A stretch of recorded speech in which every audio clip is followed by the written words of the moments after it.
Who should you take for your fantasy fishing picks on the Sabine River? Welcome back to the channel. Welcome back to the vlog. If you're new, my name is Steve Chapman. Sabine River is going to be tough. The water's up. They're not going to catch big fish, and it's going to be all about ounces. But we're going to see a great fishery. And we're not going to see a lot of scoping going on also. That's going to be key for this fishery. Probably that 42 to 44 pounds is probably what the winner will catch over 4 days. But we're going to look at groups A through E, look at the favorites, talk about who we think we should pick, and then you can go from there. Now, after an absolutely horrible first tournament, I have turned it around this year. Quite honestly, I'm really surprised. After the first tournament, I think I was in that bottom 30% or something like that. And I think after Fork, I'm in that 91, 92%. Not 100% sure because I don't keep track of it that well. But good turnaround considering where I started. Now, Group A has John Cox at 12.5%, Seth Feider at 18.8%, Lee Livesey at 7.9%, Trey McKinney at 23.6%, and Jay Shakurat at 16.8%. Now, John Cox has had a 36th place and a 16th place. Seth Feider's had a 29th place and a 6th place. Lee Livesey has had a 37th and a 9th, and then Jay Shakurat has had a 40th. I think it makes sense to go, I'm going to take Trey McKinney here because I do think Trey and Jay Shakurat are fishing the best there is. Normally, I would say because Trey and Jay are so good at forward-facing sonar, they're the anglers to pick.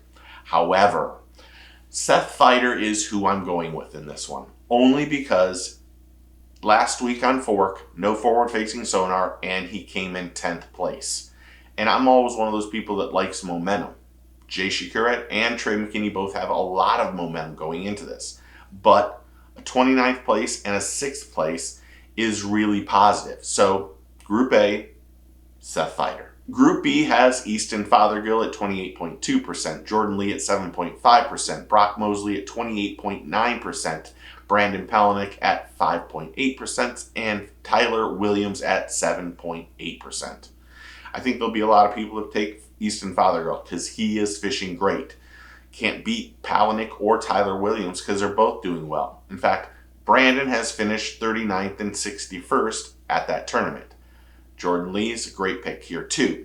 However, there's only one person in this group, Brock Mosley. He's finished 1st and 2nd on the Sabine. That's unbelievable. Brock should be in the first group with those statistics. So Brock Mosley is my pick for Group B. Group C, we have Jason Christie at 27.6%, Tyler Rivette, and hopefully I said that name correctly for the first time, at 13.3%, Hunter Shryock at 13.9%, and then Kyle Welcher at 26.7%. Kyle Welcher is a great pick here. He's finished 7th in the past. He is a grinder, likes this kind of fishing. This is where he kind of sets himself apart. I personally am going to take Hunter Shryock here, only because he's had a 6th place finish and a 27th place finish. And I just think Hunter is on a really having a great 2025 season. And I don't think there's anything wrong with taking Welcher, to be honest. I think Welcher probably deserves to be the favorite in this one, even though Jason Christie is the favorite. I think that Welcher is a great pick, but I'm going to try to be a little bit different, and I'm going to take Hunter Shryock in Group C. In Group D, we have Dakota Ebert at 9.5%, we have Greg Hackney at 45.1%, and then we have Caleb Summerall at 22.1%. Last time they were there, Hackney finished 52nd, but Caleb finished 7th. Now, Dakota had a great start on Fork, but then really got bad after the second day.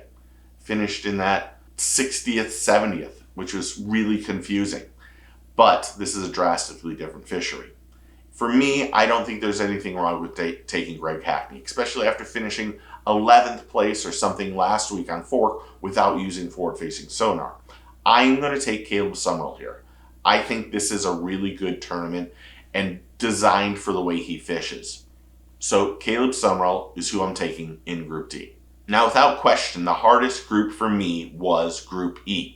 You have Kenta Kimura at 10.9%. You have Ben Milliken at 14.5%. You have Matt Sexy Beast Robertson at 16.9%. You have Gerald Swindle at 17.4%. You have Matty Wong at 7.4%. You have Chris Zaldain at 6.8%. And then you have Alex Weatherall at 6.5%. There's a lot of great anglers in here, in this group. Now, Matt Robertson is just having a really off year. Ben Milliken having an off year too. Everyone in this group is having an off year. I can see a lot of people going with Ben because it's a Texas place. Gerald Swindle will probably do very well here too. Matty Wong also. I think anyone in that group, I think Alex and Matty are the people that a lot of people will pick. But for me, only because I think his attitude, he has such a positive attitude recently on Instagram, I'm taking the sexy beast, Matt Robertson. He's done well there in the past. He's done really well in the past there. And I just think it's his time to have a good tournament. This has been a really weird year for Matt. And I think maybe the pressure hopefully will not be on him and he can just go out and fun fish and just not use the technology and do really well. So my pick in Group E is Matt Robertson. Who's your picks for the fantasy fishing on Sabine River for the Bassmaster Elites? Comment below and tell me what you think. Am I off? Am I crazy? Am I a jackass as I've been called recently? You tell me. It's all right. You're not going to hurt my feelings. But comment below and tell me what you think. Thanks for hitting that like and subscribe button. Thanks to all the new members and subscribers and just everyone who's interactive on the channel. I really do appreciate it. We need to keep kicking ass and taking names. So if you're not a subscriber, click that like and subscribe, and thank you. Remember, take a kid fishing, tight lines, cheers, and get your fish on.